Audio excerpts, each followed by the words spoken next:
Olá pessoal, tudo bem? Mais um tema de geografia, nesse caso é geologia. Muitos vão dizer que a geologia está fazendo parte da geografia física, certo? Aquela geografia estática que não tem mudança. Mas é o seguinte, hoje quando nós estivermos estudando essa parte da geologia, eu quero que você pense da seguinte maneira. Para que eu estudo geologia? Qual que é a importância disso? Pensa comigo, onde você mora, onde você vive, do que é feito a rua? Ela tem paralelepípedo, certo? Do que é feito a calçada onde você transita? Ele tem petit pavé, é uma calçada com rochas normais, uma calçada com cimento. Do que é feita a tua casa? Certo? Ou o prédio do lado? A construção civil, do que ela precisa? A pia, onde você lava a mão? Qual é a sua composição? Então, a geologia, é interessante que você veja por esse prisma social, como que nós usamos. Para que serve o geólogo? Quem sabe você vai fazer geologia, uma profissão espetacular, sensacional, pesquisar, tentar entender o que está embaixo da terra, tentar entender como aquilo se formou. E é isso que a gente vai aprender agora, tudo bem? Pessoal, sobre a geologia, nós temos que definir algumas coisas. Geologia estuda a composição, estrutura e fenômenos genéticos formadores da crosta terrestre. Estuda naquele sentido que eu disse antes para vocês, tentar entender como ela se formou, mas por que eu quero saber o que tem lá embaixo? Pessoal, tem uma questão econômica. Um geólogo, quando ele procura, vamos pensar, ouro, petróleo, tá? Se ele procurar prata, seja qual for, cimento. No caso, ele vai buscar o calcário, né? Com o cimento você faz o cal e faz o calcário para a construção civil. Saber quanto tem ali, estimar o tamanho daquela jazida, o petróleo. O Brasil, o tão alardeado pré-sal, o petróleo que está abaixo do sal, que é caríssimo para explorar. Se o petróleo estiver abaixo de $100, talvez fique inviável, mas é uma busca econômica, o geólogo vai atrás disso. Mas você vai me dizer, eu não vou ser geólogo, o que eu quero saber com geologia? É uma questão social. Se um país que tem reservas minerais, como é o nosso Brasil, um mapa eu vou mostrar para vocês na sequência, não cuidar disso, o que vai acontecer? Ele acaba perdendo esta riqueza. Vou dar um exemplo simples para vocês, básico. Tá? O Japão não tem minas de ferro, não tem minas de estanho, né? Não tem minas de bauxita, nada disso. E se tornou uma potência. Por quê? Compra de nós a um preço baixíssimo, a preço, não dá nem para falar preço de banana, porque é muito mais barato que isso, eu não estou brincando, a tonelada de ferro que nós vendemos a eles. O que acontece? Pense, uma tonelada de ferro que não deve custar $20 hoje, e mesmo que seja $100, mas não custa 20. Os caras pegam uma tonelada de ferro daqui, lá de Carajás, depois eu mostro no mapa onde está isso, transformam num carro. Quanto vale um carro? Quantos $1.000 vale um carro? Isto é, pegar a matéria-prima e transformar em riqueza. Então, esse comentário que eu estou fazendo é para que você perceba que ter as noções básicas de geologia vai servir para o teu vestibular, mesmo que você não venha a ser geólogo, mas vai servir para uma questão de cidadania. Tá legal? Próximo passo, vamos lá. Geologia histórica, eu preciso entender a geologia histórica para que eu relacione com o meu dia a dia, até para um filme. Eu já digo por quê. Olha só, vamos lá. A primeira coisa que vocês têm que fazer a leitura é de uma tabela geológica. Pessoal, não precisa decorar essa tabela, mas você precisa transitar por ela, certo? E transitar por ela significa fazer uma leitura. Não vai dar tempo de eu ler com você toda a tabela, mas eu vou fazer alguns comentários e você vai sacar como é importante, às vezes, alguns itens sobre isso. Então, na tela aí para você acompanhar essa tabela, por favor. Olha só. Veja que ela tem as eras e os períodos. Isto é contado em milhões de anos. Turma, só fazer uma ressalva aqui, importante. Pense, quando eu falo para você que alguma coisa tem 10 milhões de anos, esse número não cabe na nossa cabeça porque é uma coisa muito abstrata, é muito longe, é muito distante, né? Ah, tal coisa foi extinta há 3 milhões de anos. É muito longe isso para nós. Tem 20 milhões de anos ou tem 1 bilhão de anos. Isso são coisas muito longe que você só vai conseguir detectar através do carbono 14, que é onde se faz o teste, tá bom? Então perceba que é coisa bastante abstrata, por isso que eu falei que é interessante que você saiba transitar e grave os extremos. É isso que eu vou fazer agora. Então, vai para você novamente a tabela aí, depois você vai lê-la com mais tempo, mas agora já dou algumas dicas. Vamos lá. Você vai perceber ali que o período, né, que surge a Terra, quando as coisas estão começando a acontecer, o ciclo transamazônico, o ciclo brasiliano, tá certo? O período paleozoico, o período mesozoico. Uma maneira fácil de gravar, quando você está pensando ali no mesozoico, é só você lembrar, não tem um filme chamado Jurassic Park? Até para fazer um filme, o Spielberg precisou estudar essa questão aí. Os dinossauros viveram num determinado período. Olha para a tabela, olha lá. Jurassic Park, no caso, o período Jurássico, lá na era Mesozoica, mais ou menos 140 milhões de anos. Tem alguns desenhos aí que... Alguns não, vamos falar dos Flintstones, por exemplo. O homem vivendo com o dinossauro. Isso não aconteceu. Quando os dinossauros entraram em extinção, passou-se milhões de anos para depois do ser humano aparecer na face da Terra. Tá certo? Nós temos apenas... aí 4, 5 milhões, talvez, de presença aqui nesse planeta, e os dinossauros já tinham desaparecido há milhões de anos antes. Tá bom? Outro detalhe interessante, dá uma olhadinha na tabela. Quando você olha para a era Mesozoica ou o período Jurássico, o que aconteceu? O evento que aconteceu? O vulcanismo basáltico. Turma, o que foi o vulcanismo basáltico? O Brasil, por exemplo, houve derramamento de lava vulcânica. O interior de São Paulo, o interior do Paraná, o derramamento dessa lava vulcânica há milhões de anos formou uma grande camada, uma laje dessa lava vulcânica, que quando a lava se resfria, ela se transforma numa rocha basáltica, e quando esta rocha basáltica vem a apodrecer, ou seja, vai se deteriorando, ela transforma-se em solo. Esse solo é a terra vermelha, que algum tempo atrás o pessoal chamava de terra roxa. Por que chamava de terra roxa? Sabe o que aconteceu? O italiano chegou aqui, em São Paulo, no Paraná, olhou para aquela terra, né? Terra roça, terra roça. A tradução ficou para terra roxa, que na realidade é vermelha. Tanto é que o apelido no interior do Paraná, Londrina, Maringá e uma parte de São Paulo é pé vermelho. Por que é pé vermelho? Por causa daquela terra vermelha. Por que essa terra é vermelha ou esse solo é vermelho? Turma, o basalto, quando ele apodrece, quando ele vai se deteriorando, acontece a oxidação dos minérios de ferro contidos nele. Literalmente se enferruja. Daí vai dar cor ao solo. O que dá cor ao solo é a quantidade de ferro que existe naquela rocha. Já viu terra branca ou solo branco? Eles existem. Por quê? Com certeza, naquele lugar não tem o minério de ferro, o qual vai dar coloração para aquele solo. Isso acontece muito onde? No relevo kárstico ou no relevo calcário, onde tem rocha calcária. Geralmente está cheio de grutas. Isso acontece bastante no Paraná e também em São Paulo, onde tem uma quantidade enorme de cavernas. Essa região hoje é uma importante área para o turismo, para quem gosta de espeleologia. Os espeleólogos estão fazendo de tudo para defender esse tipo de solo e ele não seja transformado, esse tipo de rocha no caso, em cimento e calcário.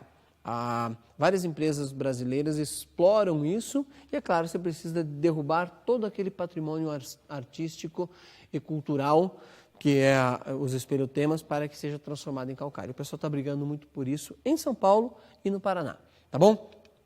Pessoal, eu mostrei para vocês uma tabela geológica e fiz algumas considerações sobre ela.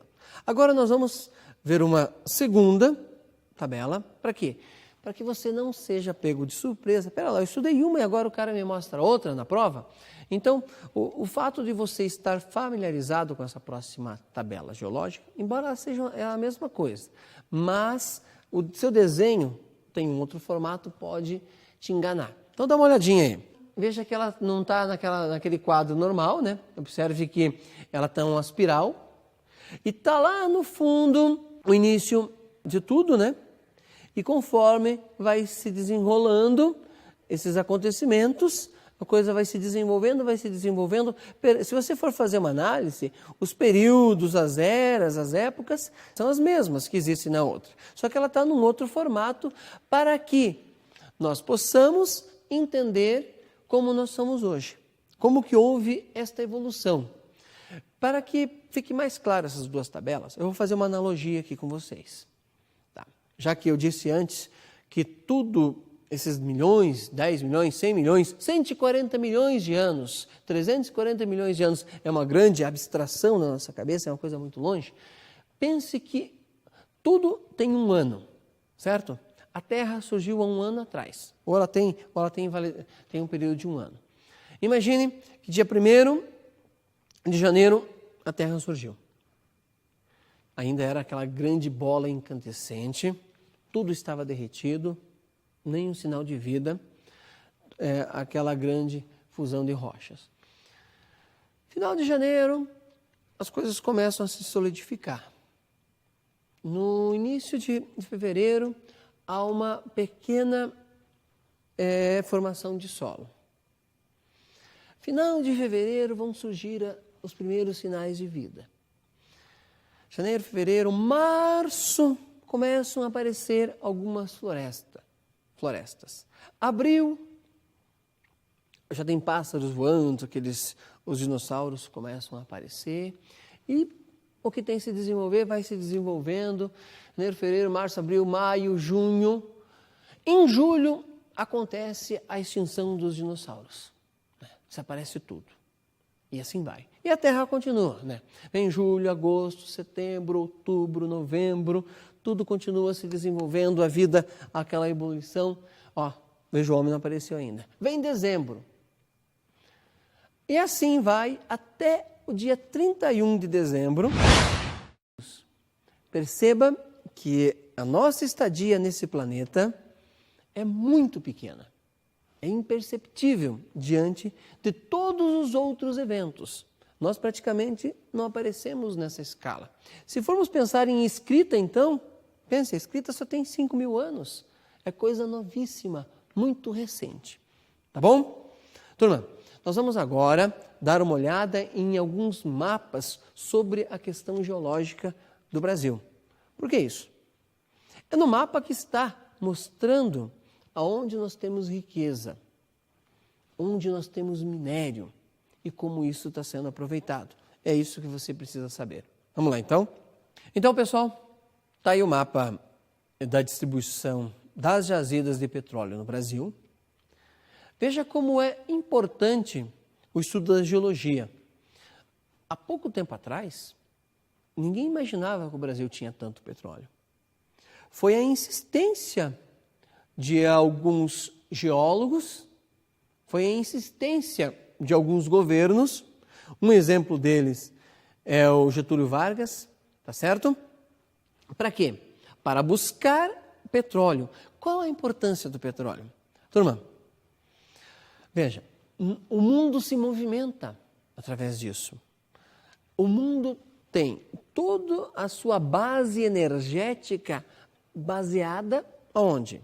Na energia que vem desse combustível fóssil que foi acumulado no subsolo há milhões de anos. Agora, como é que você acha petróleo? É assim, eu chego ali, vou começar a cavar e ele vai aparecer? Não.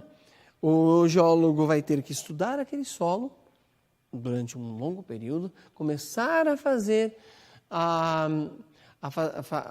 cavar, penetrar uma sonda para ver se ele vai jorrar, depois estimar a quantidade. No mar, que olha para o mapa novamente, veja que o Brasil tem bastante jazidas no nosso litoral, em todo o litoral brasileiro. Perceba que vai do Amapá ao Rio Grande do Sul. uma quantidade enorme. E como é que você acha petróleo no mar, já que você não vai cavar no primeiro momento, né?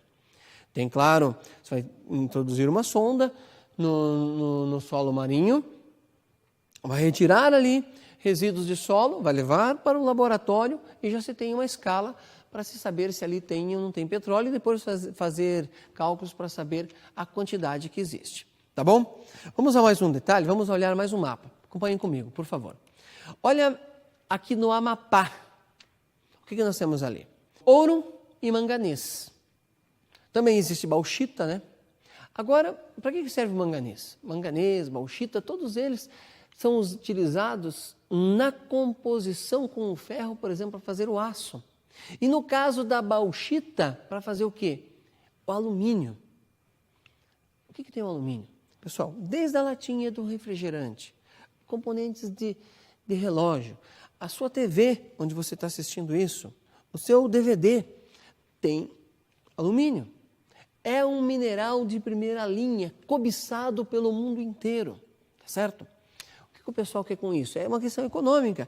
Por que a Vale do Rio Doce, que agora só é Vale, porque a turma lá fora, em inglês, não conseguiam falar Rio Doce, ou não fazia sentido para eles, né? Então só ficou Vale, a empresa foi traduzida, lembre-se que ela foi privatizada no governo Fernando Henrique. Não estou discutindo se é bom ou ruim, isso é uma questão um pensamento seu, se você concorda ou não com a privatização. Mas a venda dessa empresa, ou melhor, a privatização dessa empresa, na sequência ela vai transformar-se na maior empresa do mundo de exploração de minério. Então, quando você olhar para o minério, e eu estou dando um exemplo aqui, não estou pedindo para você decorar este mapa e saber que ali tem manganês, bauxita, ou o ouro no caso. Olha para ele novamente. O importante é quando você olhar para o mapa, você perceba que existem questões econômicas e sociais. Então, como ele está na sua tela, olhando para o manganês, para o ouro que tem ali, perceba que tem gente que trabalha, tem gente que compra, tem gente que vende, tem empresas envolvidas sobre esse assunto. Tem interesses econômicos e políticos, tá certo? Vamos dar mais uma olhadinha num mapa do Brasil sobre a distribuição desses minérios? Me acompanhe, por favor. Olha só, esse mapa que você está vendo aí está mostrando a distribuição do minério em nosso país. Como eu disse antes, você não tem que decorar. Olhar para ele, veja a questão social, política e econômica. Veja, acompanhe. Tem um lugar que está mostrando onde que tem ouro, onde que tem calcário, onde que tem zinco, onde que tem manganês, onde que tem níquel, onde que tem diamante, tá certo? E outros minérios que você nunca ouviu falar. Ok? Quer ver? Vamos olhar mais um agora, para eu tentar mostrar para você o quanto isso é valioso. Veja ali comigo, por favor. Olha só, urânio. Turma, urânio. Com o que a gente faz com o urânio? O urânio vai desde a bomba atômica a equipamentos de um hospital, no caso do tratamento do câncer. E dá uma olhadinha no Brasil, a quantidade de lugares que existe urânio. Existe em Figueira, Adrianópolis, Poço de Caldas, certo? Lá no Nordeste tem urânio.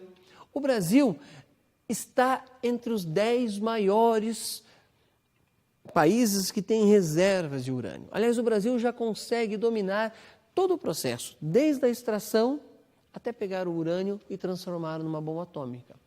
É claro que o urânio não serve só para fazer a bomba atômica, como eu disse, ele serve no hospital para usar no tratamento do câncer. Então, quando você, a partir de agora, for pensar em mineração, for pensar em geologia, leve por esse lado social, por essa questão social. Agora, turma, nós vamos ver os tipos de rocha. Você precisa dominar cada um deles, isso é regra. Até anote aí. Como eu disse em outras aulas, você vai ver que eu repeti, o fato de você ouvir e anotar ajuda a gravar. Quais são esses tipos de rochas? Me acompanhe, por favor. Olha lá, dá uma olhadinha nessa ilustração que você tem aí. Ciclo das rochas, né? Você vai ter uma rocha sedimentar, rocha metamórfica, uma rocha ígnea, tá? E sedimentos soltos. Mas o que me interessa mesmo é que você saiba, lembra do magma que eu disse antes? O magma está associado às rochas ígneas. O que é uma rocha ígnea? É aquela rocha que vem do interior da terra, que ela vem em forma de lava, e quando esta rocha chega na superfície, ela se solidifica. Antes ela não é rocha, claro, ela é magma, ela vai se solidificar e transformar-se em rocha ígnea. Continuando lá, por favor. Quando esta rocha, essa lava vulcânica que transformou-se em rocha, ela passar por uma transformação, aí você vai lembrar do Raul Seixas, essa metamorfose ambulante, essa mutação, ela passa a ser uma rocha metamórfica. Um exemplo de rocha metamórfica, e que talvez você tenha em casa, ou já viu por aí, encontra sempre nos banheiros, é o mármore. O mármore é um exemplo de rocha metamórfica, porque ela passou por uma transformação. Pense que aquele basalto, ou um punhado de outros sedimentos, por algum motivo, ela foi reaquecido. Como é que uma rocha pode ser reaquecida? Se existir um depósito muito grande sobre ela de sedimentos, realmente um depósito, força. Aquele peso, quem está lá embaixo, acaba sendo apertado com tanta força, com tanta pressão, que ela é aquecida, se derrete, literalmente derrete, e transforma-se em outra rocha. Porque ela vai se resfriar novamente, no caso a rocha metamórfica. Continuando. Outro tipo de rocha, veja ali, é a sedimentar. O nome já diz tudo, turma. Sedimentos. Quando você vai à praia, lá na praia, tem sedimentos. Do quê? De quartzo. De uma parte mais alta que rolou e foi parar lá na praia. A praia, como é a parte mais baixa, pelo menos visível da nossa superfície, é o lugar que acontece a deposição do quartzo que foi rolado por gravidade, carregado pela água, pelo vento, pela chuva, até ser depositado nesse ponto. É fácil lembrar, olha aí. Ó. A rocha ígnea é aquela lava vulcânica que se solidificou. A metamórfica é aquela que se retransformou. E o sedimento é aquela deposição, no caso o arenito, que tem em Vila Velha, no Paraná, que é uma paisagem muito divulgada pelo Brasil. Por exemplo, tem a taça, tem a garrafa de refrigerante, tem a tartaruga. Ali é depósito de sedimentos e formou aquelas rochas. Você pega, ela começa a esfarelar. Ela é uma rocha fácil de você diluir na sua mão, formando um monte de areia. Por isso, rocha sedimentar. Você sabe o que é intemperismo? Acompanhe aí, pessoal. Conjunto de processos físicos, químicos, biológicos que ocasiona a desintegração e a decomposição das rochas. Pessoal, este conceito você não tem que decorar, você tem que entendê-lo. Vamos lá.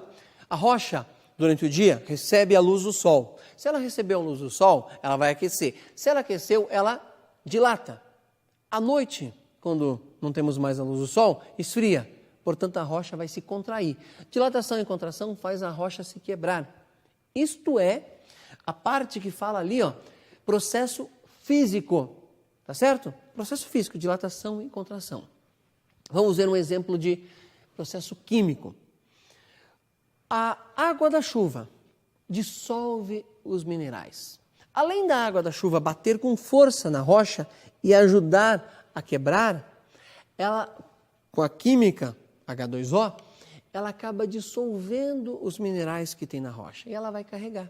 Então, a água é um elemento químico e físico também. E no caso da temperatura, é só um elemento físico.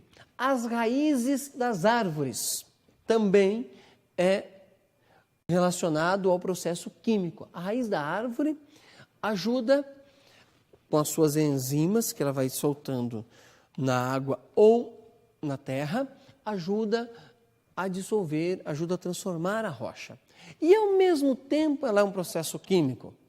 Veja, claro que eu vou fazer uma analogia e você vai depois estabelecer a relação. Mas a raiz da árvore não quebra a calçada onde você caminha, ela também quebra a rocha, ela vai entrando nas fendas e vai provocando a erosão, ajuda na erosão, que vai daí na sequência fazer com que tenha a rocha sedimentar, tá bom? Segunda parte, dá uma olhadinha comigo, por favor. Olha ali, ó. Veja esse desenho, tem aí na tela. A primeira parte, pessoal, a primeira parte do desenho que você está observando ali é a parte de solo. Mas antes, tudo era rocha. Olha a parte de baixo, certo? Aqui é a rocha, mas antes ela vinha até aqui em cima. Com o tempo, foi acontecendo os dois processos que eu disse para você anteriormente, o químico e o físico. E a rocha foi se transformando, foi se modificando. Perceba que aqui na parte intermediária tem ainda solo misturado com rocha. Aqui em cima nós só temos solo e é a parte mais escura.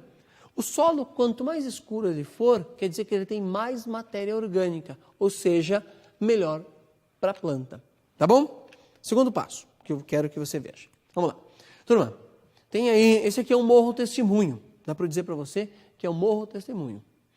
Esse morro vai cada vez mais se diluir. O vento batendo ali, a chuva vai desmanchando. Com o tempo, essa rocha vai se transformar em solo e o sedimento dele vai ser carregado para a parte mais baixa. Pessoal, então tá aí algumas dicas sobre rochas. Espero que você tenha gostado. E relacione isso com o seu dia a dia. Comece a olhar para o ambiente onde você vive, comece a analisar. Se pergunte como é que é a sua calçada, como é que é o calçamento da sua rua. Se pergunte como é que é a sua casa, a pia do seu banheiro, o que tem o que você usa de combustível, no caso a gasolina, o óleo diesel, como é que as mercadorias chegam até a sua casa. A partir daí, você vai perceber que geologia faz parte da nossa vida. Ela está presente em todas as nossas ações. Valeu? Bons estudos, até mais.